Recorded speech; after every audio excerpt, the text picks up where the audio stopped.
Pinuntahan ko ang isang lugar sa San Rafael, Iloilo kung saan pwede ka magmotor, mag-camping, mag-swimming at magpahinga. Ito ang Alawihaw Eco Farm na matatagpuan sa sitio Alawihaw, Barangay Aripip, San Rafael, Iloilo. Habang papunta dito, unti-unting nagbabago ang paligid mula sa karaniwang kalsada papunta sa mas bukas na tanawin ng mga burol. Simple lang ang lugar, malawak ang paligid, hindi siksikan at walang ingay na makakaistorbo sa pahinga mo. Dito, pwede ka mag-swimming para mag-refresh, mag-camping kung gusto mong magtagal, o mag-glamping kung gusto mo ng komportableng stay.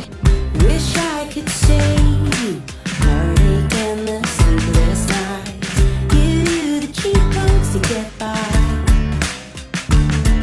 Good times always change.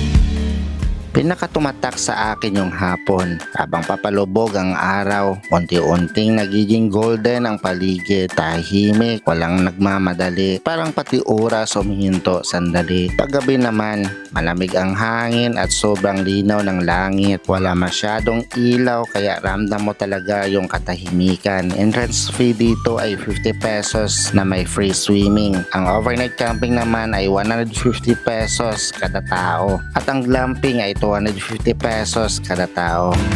Happy enough if I can catch the sunset with my lover by my side.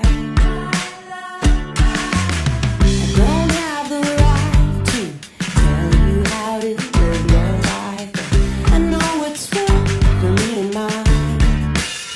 Isang simpleng lugar sa San Rafael, Iloilo, pero kung solo ka o pagod ka na sa ingay ng lahat, dito mo mararamdaman kung gaano kasarap huminto sandali. Minsan, hindi mo kailangan ng malayong biyahe para makahanap ng pahinga. Kailangan mo lang ng lugar na hahayaan kang huminto, huminga at makinig sa sarili mong tahimik na boses. At sa San Rafael, Iloilo, nandyan ang ganitong sandali.